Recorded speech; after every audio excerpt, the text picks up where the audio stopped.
સાથે સંધ્યા આજ અને આવતીકાલ દક્ષિણ ગુજરાત અને સૌરાષ્ટ્ર માટે છે ભારે કમોસમી વરસાદ અને વાદળા બગાડશે ખેડૂતોની બાજી તો અખાત્રીજના પવનને લઈને આવી ગયો છે ચોમાસાનો વર્તારો એક નહીં બે નિષ્ણાતોએ કરી છે ખેડૂતોને ખુશ કરાવનારી ચોમાસાની આગાહી ગ્રાઉન્ડ રિપોર્ટમાં આજે ખેડૂતો માટે થશે બે મોટી આગાહી જો કે આમાંથી એક આગાહી ખેડૂતોને ખુશ કરનારી છે તો બીજી ખેડૂતોની ચિંતા વધારનારી પણ પહેલા વાત હાલની હવામાનની ડામાડોળ પરિસ્થિતિ પર કરી લઈએ કારણ કે દેશમાં બદલાયો છે મોસમનો મિજાજ જ્યાં ગુજરાતમાં ગરમીનો કહેર છે ત્યાં જમ્મુ કાશ્મીરમાં થઈ રહી છે હિમવર્ષા બિહાર અને અસમમાં પણ જળબંબાકારની સ્થિતિ એક તરફ ગુજરાતના શહેરો તપી રહ્યા છે તાપમાનનો પારો 41-42 ડિગ્રીથી નીચે નથી આવી રહ્યો અને ત્યાં જ ઉત્તર અને પૂર્વ ભારત કંઈક અલગ જ હવામાનનો સામનો કરી રહ્યા છે તાજી હિમવર્ષાથી વાતાવરણ બદલાયું દેશમાં મોસમનો મિજાજ અલગ અલગ રીતે જોવા મળી રહ્યો છે ગુજરાતમાં આકરી ગરમી અને માવઠાનો માર તો જમ્મુ કાશ્મીરના કેટલાક ભાગોમાં હિમવર્ષા થઈ રહી છે જમ્મુ અને કાશ્મીરના રાજૌરી અને પૂંછ જિલ્લાના ઉપરના ભાગોમાં તાજી બરફવર્ષા થઈ જેના કારણે ઘણી જગ્યાએ બરફ છવાઈ ગયો છે એપ્રિલમાં શિયાળા જેવી હિમવર્ષા એપ્રિલના અંતિમ તબક્કામાં પણ હવામાન શિયાળાના સંકેતો લઈને આવ્યું છે સતત પ્રતિકૂળ હવામાનના કારણે તાપમાનમાં ઘટાડો થયો સામાન્ય જનજીવન પ્રભાવિત થયું લાહોલ સ્પીતિના હવામાનમાં અચાનક પલટો આવ્યો પશ્ચિમી વિક્ષેપના કારણે છેલ્લા 4 દિવસથી ખીણમાં ઊંચાઈવાળા વિસ્તારોમાં વરસાદ અને હિમવર્ષા થઈ રહી છે આ બદલાતા હવામાનની અસર રોજિંદા જીવન પર સીધી રીતે જોવા મળી રહી છે લોકો જરૂરી કામો માટે પણ ઘરની બહાર નીકળવામાં ખચકાટ અનુભવે છે આ દરમિયાન ખેતી સાથે સંકળાયેલા ખેડૂતોને પણ નોંધપાત્ર મુશ્કેલીનો સામનો કરવો પડશે કારણ કે સતત વરસાદ અને ઠંડી ખેતીમાં વિલન બની રહ્યા છે તાપમાન સતત ઘટી રહ્યું છે અને ઠંડીનો અહેસાસ થઈ રહ્યો છે અસમમાં આકાશી આફત વગર ચોમાસે અસમ થયું છે પાણી ગુવાહાટીમાં મેઘરાજાની તોફાની બેટિંગ ભારે વરસાદના પગલે અનેક વિસ્તારોમાં પાણી ભરાયા ટ્રાફિક જામ અને પાવર કટની સમસ્યા થઈ વાહન ચાલકો ભારે મુશ્કેલીમાં મુકાયા છે અસમમાં ગુવાહાટીના અનેક વિસ્તારમાં ભર ઉનાળે ભારે વરસાદ પડવાથી જળબંબાકારની સ્થિતિ સર્જાઈ તાપમાનમાં ઘટાડો થયો છે લોકોએ ગરમીથી રાહત અનુભવી છે જો કે આ સમયે લોકોએ કમોસમી વરસાદની કલ્પના નહોતી કરી અહીં એવો વરસાદ પડ્યો કે જનજીવન ખોરવાયું રસ્તા પર પાણીનો કબજો છે લોકો અડધા ડૂબી જાય તેટલા પાણી છે શાળા કોલેજ અને નોકરી જવા માટે લોકો બોટનો સહારો લઈ રહ્યા છે કારણ કે રસ્તા પર માણસ ડૂબી જાય એટલા પાણી ભરાયેલા છે બિહારમાં જોરદાર વાવાઝોડું બિહારના મધેપુરામાં અચાનક હવામાન પલટાયું આકાશમાં કાળા ડિબાંગ વાદળો છવાઈ ગયા ભારે વાવાઝોડા સાથે વરસાદે સમગ્ર વિસ્તારને ઘેરી લીધો ભારે પવનના કારણે ઘણી જગ્યાએ ઝાડ પણ પડી ગયા જેના કારણે થોડા સમય માટે વાહન વ્યવહાર ખોરવાયો વાવાઝોડાનું જોર એટલું હતું કે લોકોને સલામત સ્થળે ભાગવાની ફરજ પડી બજારોમાં અવ્યવસ્થા સર્જાઈ રાહદારીઓ વરસાદથી બચતા જોવા મળ્યા ઘણા વિસ્તારોમાં વીજ પુરવઠો પણ ખોરવાઈ ગયો ગરમી વચ્ચે કરાનો વરસાદ છત્તીસગઢ રાજ્યમાં ભારે ગરમી વચ્ચે બસ્તરમાં હવામાન પલટાયું ભારે વરસાદ વચ્ચે કરા પડ્યા લગભગ અડધા કલાક સુધી બસ્તર જિલ્લાના કેશરપાલ વિસ્તારમાં કરાનો વરસાદ થયો સતત કાળઝાળ ગરમીથી લોકો કંટાળ્યા છે ત્યાં જ બસ્તરના બદલાતા હવામાને લોકોને ગરમીથી રાહત આપી છેલ્લા 2 દિવસથી સવાર અને બપોરના સમયે ભારે ગરમી બાદ સાંજ પડતા બસ્તર વિસ્તારનું હવામાન કંઈક આવું જ થઈ જાય છે તો ગુજરાતના ખેડૂતોની ચિંતા વધારનારી આગાહી દેશમાં ગોટાળે ચડેલા હવામાન વચ્ચે આવ્યા છે ખેડૂતોની ચિંતા વધારનારા સમાચાર કારણ કે બિહાર આસામ છત્તીસગઢ જેવા હાલ ગુજરાતના પણ થઈ શકે છે રાજ્ય પર મંડરાઈ રહ્યો છે માવઠાનો ખતરો માવઠાને લઈને હવામાન વિભાગે કરી છે આગાહી આમ તો 7 દિવસ એટલે કે 26 એપ્રિલ સુધી તાપમાન સામાન્ય રહેવાની આગાહી છે પરંતુ દક્ષિણ પશ્ચિમ રાજસ્થાન તરફ એક સિસ્ટમ સક્રિય થયેલી હોવાથી તેની અસર ગુજરાત પર માવઠા રૂપે થશે અને આ અસર 2 દિવસ રહેશે आज का जो फोरकास्ट है मेनली एक वेदर सिस्टम है दक्षिण पश्चिम राजस्थान के ऊपर एक ऊपरी हवा की साइक्लोनिक सर्कुलेशन 0.9 किलोमीटर ऊपर में स्थित है इसके कारण आज हम बारिश का संभावना बताए हैं આ આગાહીથી ખેડૂતો ચિંતામાં મુકાઈ ગયા હશે કે આખરે એ કયા વિસ્તારો હશે જેઓએ આ માવઠાનો સામનો કરવો પડશે, કારણ કે ખેતરમાં પાક ઊભો છે જેના પર આ માવઠું કહેર બનીને વરસી શકે છે અથવા તો જે પાથરા છે તેને પણ પલાળી શકે છે. ખાસ આ 2 દિવસ દક્ષિણ ગુજરાત અને સૌરાષ્ટ્રના કેટલાક વિસ્તારોએ સાચવવું પડશે અને આ આગાહી માત્ર હવામાન વિભાગે જ નથી કરી, પરંતુ અંબાલાલનું પણ કંઈક આવું જ કહેવું છે. दक्षिण गुजरात की कुछ हिस्सों में और हमारा जो सौराष्ट्र कच्छ की कुछ ज़िले में बारिश होने का संभावना रहेगी. इसमें जो ज़िला आ रहे हैं जो सौराष्ट्र कच्छ में अमरेली और भावनगर और तापी, डांग, नवसारी, वलसाड, दमन, दादरा नगर हवेली, हमारा दक्षिण गुजरात की जो ज़िला है इसमें हल्का से मध्यम वरसाद का संभावना रहेगी. दक्षिण सौराष्ट्રના ભાગો અને દક્ષિણ ગુજરાતના ભાગો, પંચમહાલના ભાગો, સાબરકાંઠાના ભાગો અને અન્ય ઉત્તર ગુજરાતના ભાગોમાં પ્રી મોન્સૂન એક્ટિવિટીનો વરસાદ ભિન્ન ભાગોમાં થવાની શક્યતા છે. ઉત્તર ગુજરાતના કેટલાક ભાગમાં વાદળવાયુ આવવાની શક્યતા છે. આ સમયગાળા દરમિયાન દરિયાકાંઠાના વિસ્તારોમાં ગરમ અને ભેજવાળું વાતાવરણ રહેશે. ઉત્તરથી ઉત્તર પશ્ચિમના પવન ફૂંકાશે. અંબાલાલે તો ત્યાં સુધી કીધું કે પવનની ગતિ પણ ફૂલ સ્પીડમાં રહેવાની છે, માટે ઝૂલતા પાક પર સંકટ તોડાઈ શકે છે. જો કે એક મુસીબતમાંથી તાત બહાર નહીં નીકળે ત્યાં જે મુસીબત આવવાની છે, એટલે કે વાતાવરણ ફરી પલટાશે. માવઠા બાદ ગરમી માટે પણ તૈયાર રહેવું પડશે. કેટલાક ભાગમાં પવન સાથે કરા પણ પડવાની શક્યતા છે. ગુજરાતના ભાગોમાં પણ પવનની ગતિ વધુ રહેશે. મહારાષ્ટ્ર દક્ષિણના ભાગોમાં પવનની ગતિ 60 થી 70 કિલોમીટર અને ગુજરાતના કેટલાક ભાગમાં પવનની ગતિ સામાન્ય પવનની ગતિ 10-15 કિલોમીટર અને આંચકાના પવનની ગતિ 25-30 તો ક્યારેક 35 થવાની શક્યતા રહે છે. દરિયા કિનારાના ભાગોમાં 40 કિલોમીટરની આસપાસ તો ક્યાંક 50 કિલોમીટરની આસપાસ કોઈ ભાગમાં પવનની ગતિ રહી શકે. उसके आगे 21 से लेकर 26 अप्रैल तक मौसम आमतौर पर शुष्क रहने का पूर्वानुमान दिया गया है. जो उच्चतम तापमान है अगले 4 दिन तक कोई बड़ा बदलाव नहीं रहेगा.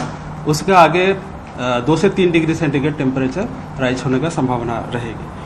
और जो तटीय क्षेत्र है हमारा गुजरात की दक्षिण गुजरात की जो तटीय क्षेत्र और सौराष्ट्र कच्छ की जो तटीय क्षेत्र है इसमें डे 5 से लेकर डे 7 तक हॉट एंड ह्यूमिड कंडीशन होने का संभावना रहेगी. અખાત્રીજમાં જ્યાં મોસમનો મિજાજ બદલાયો છે ત્યાં જ અખાત્રીજના દિવસે પવનના આધારે કરવામાં આવતી આગાહીએ ખેડૂતોને રાજીના રેડ કરી દીધા છે. અખાત્રીજના પવન પરથી વર્તારો. એકંદરે ચોમાસું સારું રહેવાનું અનુમાન. અંબાલાલ માને છે કે પવનના આધારે વર્ષ સારું રહેવાનું અનુમાન છે. એનો અર્થ એ છે કે ચોમાસામાં કોઈ પણ દુષ્કાળની સંભાવના નથી, પરંતુ આ દરમિયાન વાવાઝોડું જો આવે તો ચોમાસા પર સંકટ પેદા થાય અને ચોમાસું મોડું પણ થઈ શકે. પરંતુ કઈ દિશામાં પવન હોય તો વર્ષ કેવું ગણાય તેનું ગણિત સમજાવ્યું અંબાલાલ કાકાએ. ગુજરાતમાં તો એકંદરે વર્ષ સારું આવી શકે. અલબત્ત કોઈ ભાગમાં ખંડીય વૃષ્ટિ થઈ શકે. પશ્ચિમ સૌરાષ્ટ્રના ભાગોમાં વર્ષ કંઈક અંશે સારું આવવાની શક્યતા રહેશે. જો વાવાઝોડું થશે મોટું તો એના બીજા સ્પેલમાં લગભગ ચોમાસું વિલંબમાં પડી શકે. જો કે આ વખતે પવન પશ્ચિમ તરફનો જોવા મળ્યો છે, જે બતાવે છે કે આ વખતે વરસાદ સારો રહેશે. વાડી સુકાય નહીં તેનો અર્થ એ છે કે વરસાદની ઘટ જોવા નહીં મળે અને વરસાદ એકંદરે સારો રહેશે. એટલે ખેડૂતો માટે એક સારી બાબત એ છે કે ઘણીવાર લાંબો ગેપ આવવાથી પાકને જોઈએ તેવું પાણી મળતું નથી, અને ખાસ તો એવા વિસ્તારો જ્યાં વરસાદની ઘટ હોય, પાણીનો પ્રોબ્લેમ હોય, સિંચાઈની મુશ્કેલી સર્જાતી હોય. પરંતુ અંબાલાલની આ આગાહીએ ખેડૂતોના શ્વાસમાં શ્વાસ પૂર્યો છે. તો જૂનાગઢ જિલ્લાના વંથલી સોરઠના વતની એવા છેલ્લા 35 વર્ષથી પવનની દિશા અને ખગોળ વિદ્યાના આધારે વરસાદનું અનુમાન લગાવતા રમણીક વામજાએ પણ આ વર્ષે અખાત્રીજના પવનના આધારે આગાહી કરી છે. સારો કહે છે પશ્ચિમ અને વાયુની દિશા જે અખાત્રીજ વિશે પણ થયેલ હોવાથી આ વર્ષે જે વાદળા પણ કચ્છના આધાર હોય છે, આ વર્ષે સમગ્ર સૌરાષ્ટ્રમાં સારો વરસાદ વાદળા અને કચ્છ હોયેલ હોવાથી આ વર્ષે કોઈ પણ ખેડૂતને ચિંતા જવાનું નથી. કારણ કે આકાશી કચ્છના હિસાબે અખાત્રીજના પવનના હિસાબે વર્ષ સારામાં સારું જશે અને ખેડૂત માટે સારું જશે. આ ઉપરાંત અખાત્રીજના દિવસે સૂર્યચંદ્રનું અવલોકન કરવામાં આવે છે. સૂર્યથી ઉત્તર તરફ ચંદ્ર દેખાય તો વર્ષ સારું આવે તેવું અનુમાન લગાવાય છે. કુંભારના ચાકડામાં 4 બાજુ 4 માટલા નાખીને પણ વરસાદનું અવલોકન કરાય છે. ગરમીનું માપ જોવા માટે 1.5 હાથની સળી સીધી રોપીને પડછાયો બપોરે 12 વાગે જોવાય છે. જો પડછાયો ઉત્તર તરફ જાય તો વર્ષ સારું આવે, પડછાયો ઓછો રહે તો પ્રમાણે વર્ષમાં વરસાદની ઘટ રહે. આ ઉપરાંત અખાત્રીજના દિવસે કૂવામાં પાણીના આધારે પણ અનુમાન કરાય છે. બીજના દિવસે પાણીની સપાટી લગોલગ દોડો બંધાય છે અને અખાત્રીજના દિવસે જોવું, જો ઈંટ પલળી ગઈ હોય તો સમજવું કે કૂવાના પાણી ઊંચા આવ્યા છે, ચોમાસું સારું રહેશે. આ તરફ રાજકોટમાં પણ અખાત્રીજના દિવસે જસદણ તાલુકાના કમળાપુર ગામે વરસાદનો વર્તારો દેશી પદ્ધતિથી કાઢવામાં આવ્યો. માન્યતા મુજબ આ વરસાદનો વર્તારો કાઢવામાં માટીની મટકીનો ઉપયોગ કરાયો, જેના આધારે સામે આવ્યું કે વાવણી મોડી થવાના એંધાણ છે. જ્યારે શ્રાવણ મહિના તેમજ ભાદરવા મહિનામાં સારો વરસાદ રહેવાના એંધાણ મળ્યા છે. ગામના કેટલાક વૃદ્ધોએ કાચી માટીના મટકામાં પાણી ભરીને આ વર્તારો કાઢ્યો. બસ હાલો જોઈજો હાલો વાવણી મોડી બે ખંધાઈ પેલા મોડ થઈ ગયા બાપુ કીધી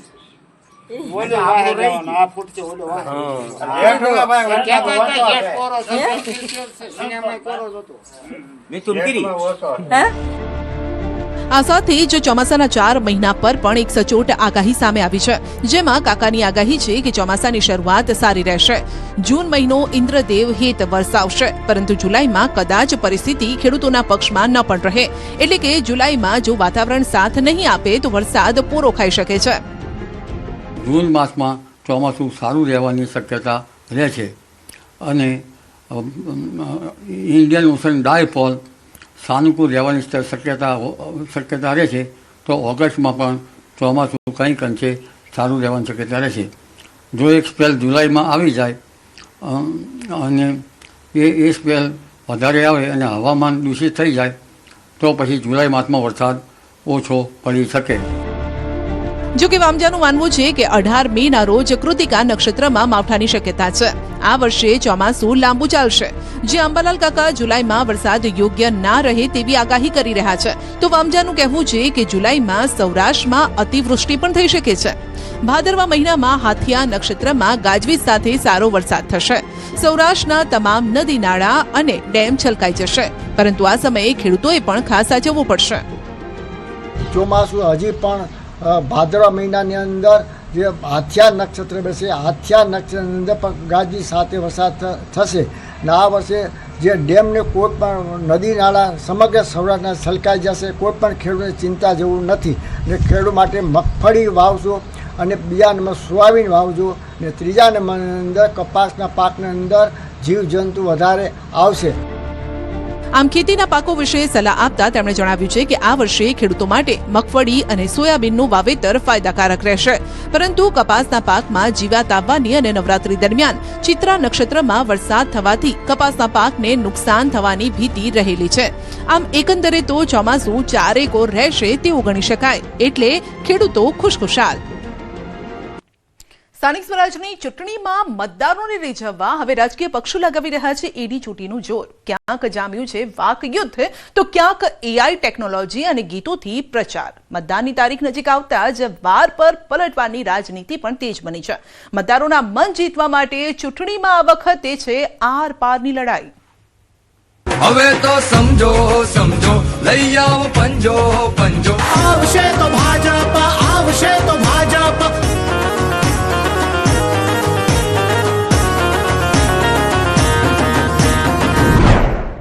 ભાજપની સિદ્ધિઓ વર્ણવતું ગીત.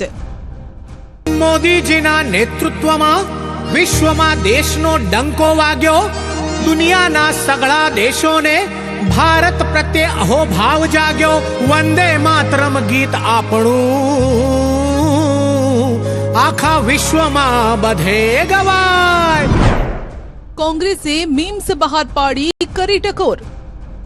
હું ભાજપના ભ્રષ્ટાચારની ટાંકી છું. મારામાં પાણી ભરશો તો હું ધડામ થઈ જઈશ. જો પાક્કી ટાંકી અને એમાં પાણી જોઈતું હોય ભાજપ હટાવો પંજો લઈ આવો, કોંગ્રેસને વોટ આપો. હવે તો સમજો સમજો લઈ આવો પંજો પંજો. સ્થાનિક સ્વરાજની ચૂંટણીનો સંગ્રામ જામતા હવે બંને પક્ષો ગીતો બહાર પાડી રહ્યા છે અને પ્રચાર કરી રહ્યા છે. એક પક્ષ છે જે વિકાસ ગાથા ગાઈ રહ્યો છે અને બીજો પક્ષ છે જે મીમ્સથી મેદાને છે. ભાઈ ભાઈ ભાઈ ભાઈ આવશે તો ભાજપ, આવશે તો ભાજપ, આવશે તો ભાજપ, આવશે તો ભાજપ. જો મારું ગંદુ અને ગટરનું પાણી પીને બીમાર ના પડવું હોય તો ભાજપને હટાવો, પંજો લઈ આવો, કોંગ્રેસને વોટ આપો. હવે તો સમજો સમજો લઈ આવો પંજો પંજો.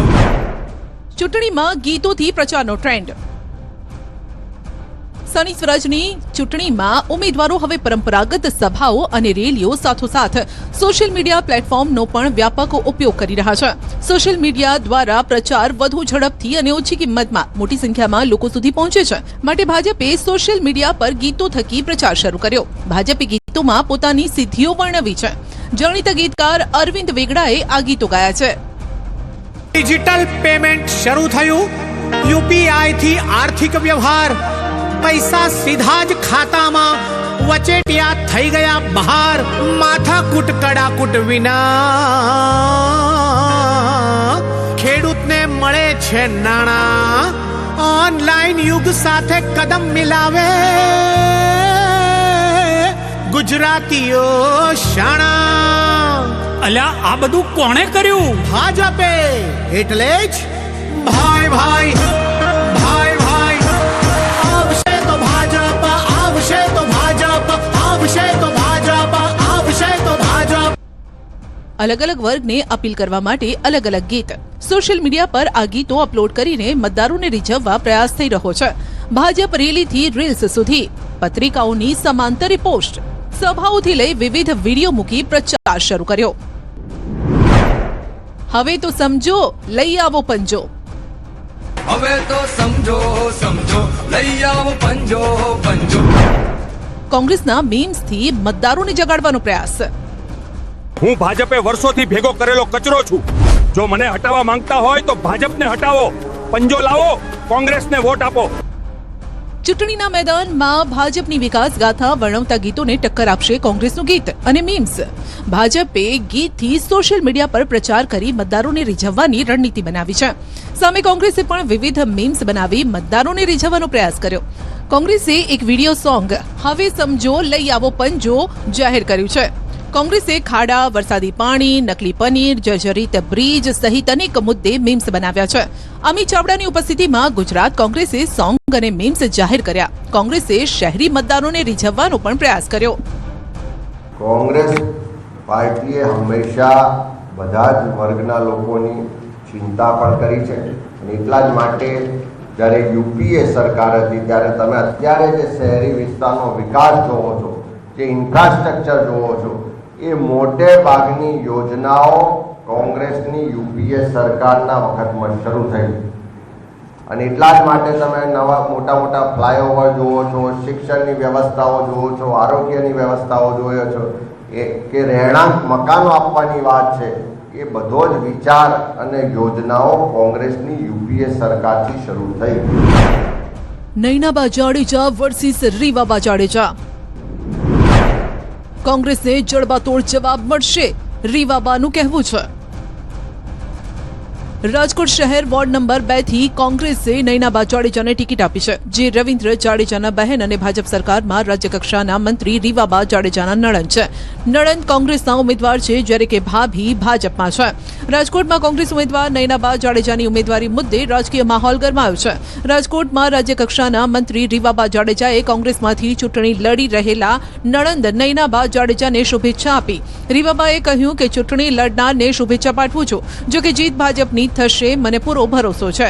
ભાજપના કાર્યકર્તા પર મને પૂર્ણ વિશ્વાસ છે કે 26 તારીખે ભાજપની પેનલના ઉમેદવારો જંગી બહુમતી સાથે જીતશે. કોંગ્રેસને જડબાતોડ જવાબ પણ મળશે. નૈનાબા જાડેજાએ પણ પલટવાર કરતા કહ્યું કે મને શુભેચ્છા પાઠવનાર મારા શુભેચ્છકો, મારા સમાજના લોકો, મારા વિસ્તારના મતદારો અને માતાજી ભગવતીનો આભાર માનું છું. જીત કોની થશે એ આવનાર સમય બતાવશે. પરંતુ મને વિશ્વાસ છે કે રાજકોટની જનતા ઉપર, ભારતીય જનતા પાર્ટીના સંગઠનના કાર્યકર્તા ઉપર કે આગામી 26 તારીખે જે પેનલમાં ભારતીય જનતા પાર્ટીના ઉમેદવાર છે એને જંગી લીડ સાથે જીતાડી શુભેચ્છા છે તો મને ઘણા બધા પાઠવે છે અને મારો સમાજ પણ અમારી સાથે છે. એ બદલ હું એમનો ખૂબ આભાર વ્યક્ત કરું છું અને ખાસ તો માં ભગવતીના આશીર્વાદ અમારી સાથે છે અને અમને પૂર્ણ વિશ્વાસ છે કે અમારી જે મહેનત છે એ રંગ લઈ આવશે. કોંગ્રેસને મુંહતોડ જવાબ કોણ દેશે તો ભવિષ્યમાં જ્યારે 28 તારીખે આવશે ત્યારે ખબર પડશે, કારણ કે કોંગ્રેસ ખાલી અધ્ધરતાલમાં વાતો નથી કરતી, એ જમીન ઉપર ગ્રાઉન્ડ ઉપર કામ કરે છે. કોંગ્રેસના જેટલા કાર્યકર્તાઓ છે એ દરેક કાર્યકર્તા આ વખતે સખત મહેનત કરી છે અને આ તમારી બોખલાહટ છે કે જે દર્શાવી રહી છે કે તમારો આત્મવિશ્વાસ કેટલો ખોટો છે. એટલું જ સત્ય હોય અને એટલું જ તમે કામ કર્યું હોય તો કેમ તમારે તમારા વિસ્તારમાં દરેક વોર્ડમાં ઉમેદવાર બદલાવાની જરૂર પડી?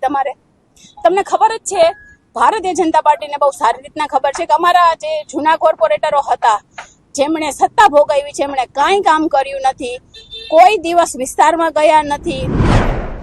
કોંગ્રેસના ઉમેદવારોએ નવતર અને આકર્ષક રીતે પ્રચાર કર્યો. ડિગ્રીનો હાર પહેરીને મતદારો સમક્ષ પહોંચ્યા.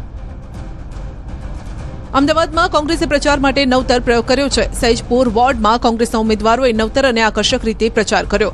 તેઓ શિક્ષણની વિવિધ ડિગ્રીના હાર પહેરીને વિસ્તારમાં જનસંપર્ક માટે ઉતર્યા. કોંગ્રેસના ઉમેદવારોએ બેરોજગાર યુવાનોને આકર્ષિત કરવા માટે આ અનોખો પ્રચાર કર્યો. કોંગ્રેસના ઉમેદવારોની માંગણી છે કે એએમસીમાં આઉટસોર્સિંગથી ભરતી બંધ કરવામાં આવે, કોન્ટ્રાક્ટ પ્રથા નાબૂદ કરવામાં આવે, સાથે જ વહેલામાં વહેલી તકે કોર્પોરેશનમાં ખાલી પડેલી જગ્યાઓ પર ભરતી કરવામાં આવે. યુવાનોનો સૌથી મોટો પ્રશ્ન છે કે અમે ઉચ્ચ શિક્ષણ મેળવ્યું છે પરંતુ અમને ફિક્સ પગારના નામે શોષણ કરી રહ્યા છે, કોન્ટ્રાક્ટ પઠાણના નામે શોષણ કરે છે. ત્યારે અમારી પહેલા નંબરનો મુદ્દો છે કે સૈદપુર બોગા વોર્ડ અને અમદાવાદમાં કોર્પોરેશનની જગ્યાઓ 11,000થી વધુ ખાલી છે. એ 11,000થી વધુ જગ્યાઓમાં અમદાવાદના યુવાનોને નોકરીની તક મળે, કાયમી નોકરી મળે.